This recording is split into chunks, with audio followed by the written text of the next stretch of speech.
Hello my dear boys and girls, welcome to your science class. So as teacher have told in live class, teacher is going to give you a few tips to draw the plant cell. So most of you when you submit your notes, teacher saw that you have drawn the diagrams of plant cell and animal cell which is given in your textbook. So if that question is asked for the exam, the diagram given in the textbook is very much complicated and it will be not so easy for you to draw it for exam. So teacher is going to give you few tips on how to draw the plant cell. So dear children, in your textbook page number 93, the diagram is given. So kindly refer that diagram along with this video. So dear children, we know the difference between the plant cell and animal cell, isn't it? The first difference between the plant cell and animal cell is they are having a cell wall, isn't it? Plant cell is having a separate cell wall, isn't it? So first what we are going to draw, is a cell membrane. We know each cell is having a cell membrane, isn't it? So first we will draw a cell membrane. So this much is the shape of, this is the shape of my plant cell. So here I have drawn a cell membrane, okay. Next what I am going to draw is cell wall. So since it is a plant cell, we will draw a cell wall for this. Okay, so this is a cell wall.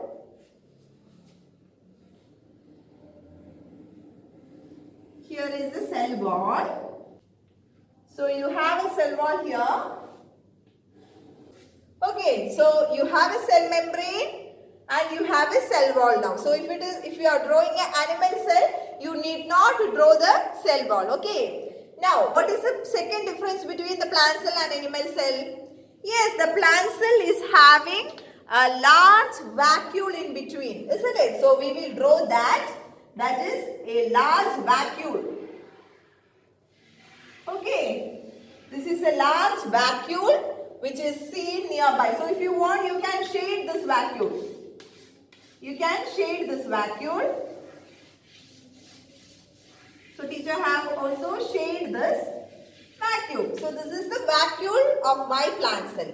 Now the next what we are going to draw is nucleus. Okay, nucleus. We know the nucleus, shape of the nucleus, it will be spherical in shape, isn't it? So I am going to draw a nucleus.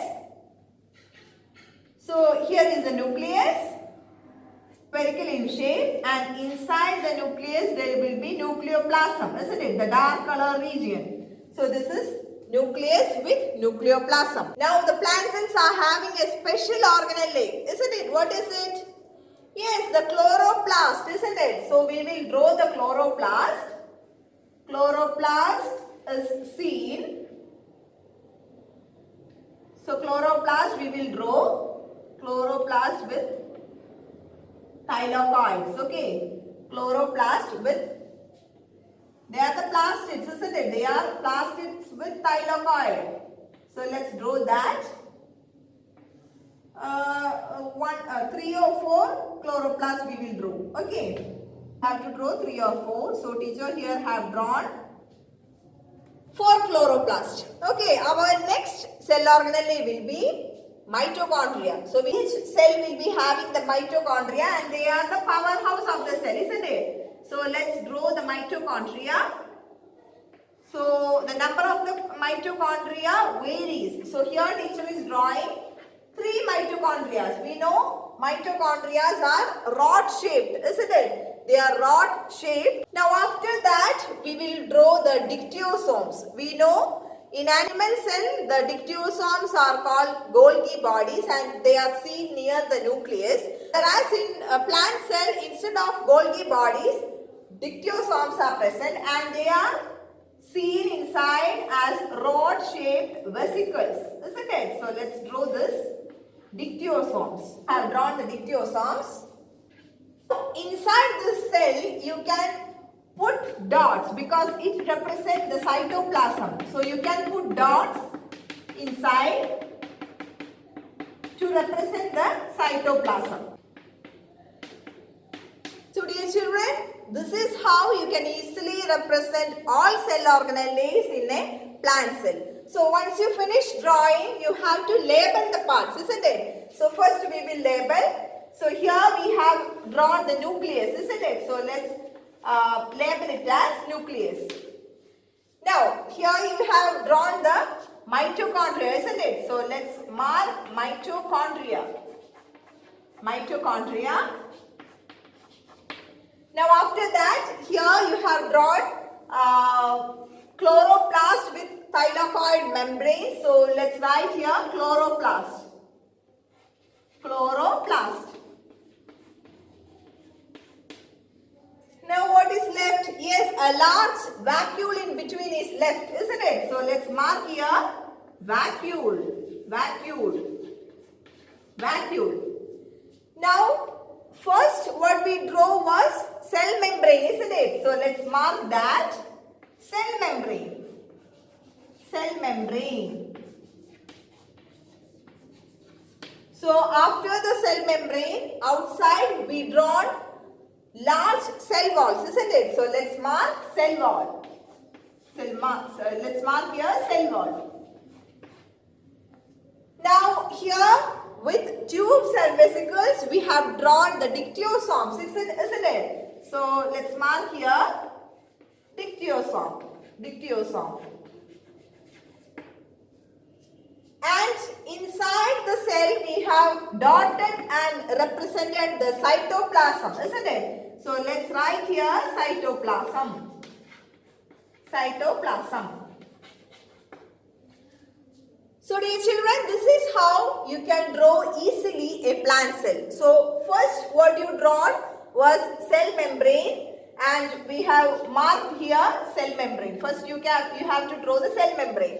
Later outside to the cell membrane we have drawn a thick cell wall, isn't it? Then we have marked this as cell wall. Here the cell wall is marked.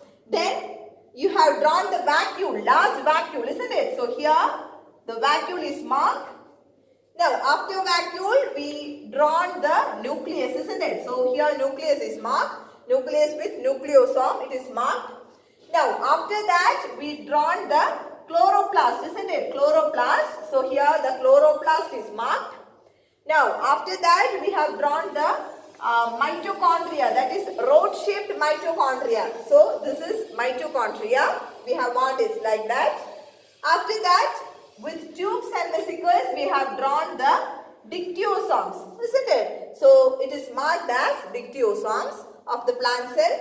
Now at last we have dotted and represented the presence of cytoplasm inside the cell, isn't it? So this is how you can easily draw a plant cell. So dear children, now I hope when a question is asked to draw and explain the plant cell, you can draw this diagram and you can explain the cellular organelles as well as the function of the cellular organelles inside the plant cell. So dear children, as an activity, as a homework, I want all of you to draw once again the plant cell and learn it for the final assessment.